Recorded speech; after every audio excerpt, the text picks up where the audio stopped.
Welcome. As we discussed previously, culture refers to solutions to internal and external problems that are passed on to new members as a correct way to perceive, think about, and solve problems. It reflects the shared norms, values, and beliefs of organizational members, or how we do things around here. Climate, on the other hand, refers to how people perceive the total environment of their organization, or what things are like around here. Climate is composed of four dimensions: ecology, milieu, the social system, including organizational and administrative structures, and culture that are dynamically interactive within the organization. The following slide shows how climate is influenced by overlapping and interaction among these four key elements. As we mentioned, organizational climate is the total environmental quality within an organization that is influenced by its structure, culture, milieu, and ecology.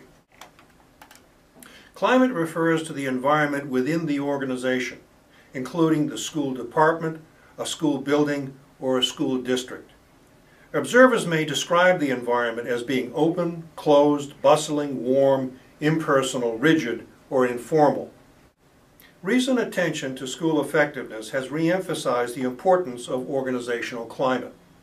Research findings indicate that leadership, motivation, and job satisfaction may contribute to positive school and district climates and suggest viable ways to improve schools, learning, and teaching.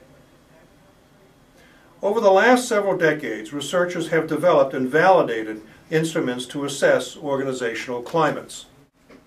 For example, Halpin and Croft developed a conceptual continuum that extends from open to closed climates.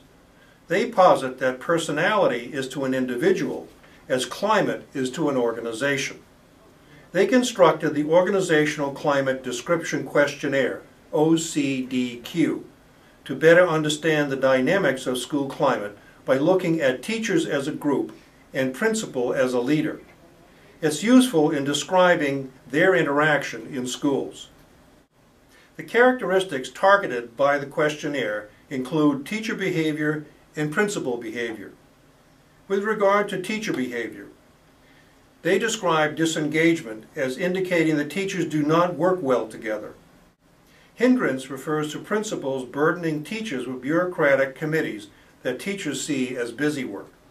Esprit or morale refers to teachers' social needs and whether they are being met and whether they have a sense of accomplishment. The notion of intimacy refers to teachers enjoying friendly relations with one another in the work setting.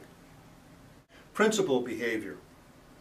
Halpin and Croft use the term aloofness to describe formal and impersonal principal behavior, or a person that goes by the book and maintains social distance. They also use the term production emphasis, which refers to close supervision of staff, being highly directive and task-oriented.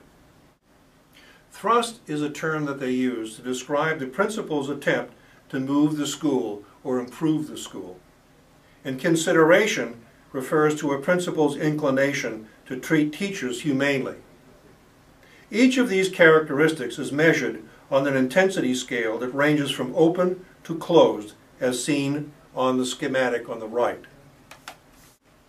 An open climate is described as being energetic, moving towards accomplishing goals in a way that provides satisfaction for group members' social needs. Leadership acts emerge easily and appropriately from both the group and the leader. Members balance tasks and satisfying social needs, and both are obtained easily. The main characteristic of an open climate is authenticity of behavior that occurs among members. Closed climates, on the other hand, are characterized by apathy, low esprit, and difficulty of group members, teachers, in satisfying their social needs and task accomplishment needs. Members' behavior is construed as inauthentic, and the organization appears to be stagnant. The Organizational Climate Description Questionnaire and the Organizational Climate Index by Stearns and Steinhoff focus on adults in the organization. However, in the years following the education reform movement that was launched in 1982, emphasis on climate shifted to a focus on students. Consequently, Hoy and Tarter developed an instrument to assess the climate of schools using the Organizational Health Inventory. The OHI describes the health of interpersonal relations in schools among students, teachers, administrators, and community members. Let's take a brief look at the opposite ends of the excellent school continuum using healthy and sick school climates. The OHI looks at interpersonal relations in schools among students, teachers, administrators, and community members. It conceptualizes health at 3 levels, including 1, institutional, 2, administrative, and 3, teacher. The institutional level connects the school with its environment. The administrative level controls the internal management function, and the teacher level focuses on the teaching and learning processes. A healthy school environment is described as one that keeps all 3 levels in harmony, meets functional needs, successfully copes with potentially disrupted external forces, and directs the energy towards school goals. In a healthy school, teachers like their colleagues, job, and students, and are driven to achieve excellence. The learning environment is serious and orderly. Students respect others and do well academically. Principals expect the best from teachers, get them needed resources, are influential with superiors, and go to bat for them.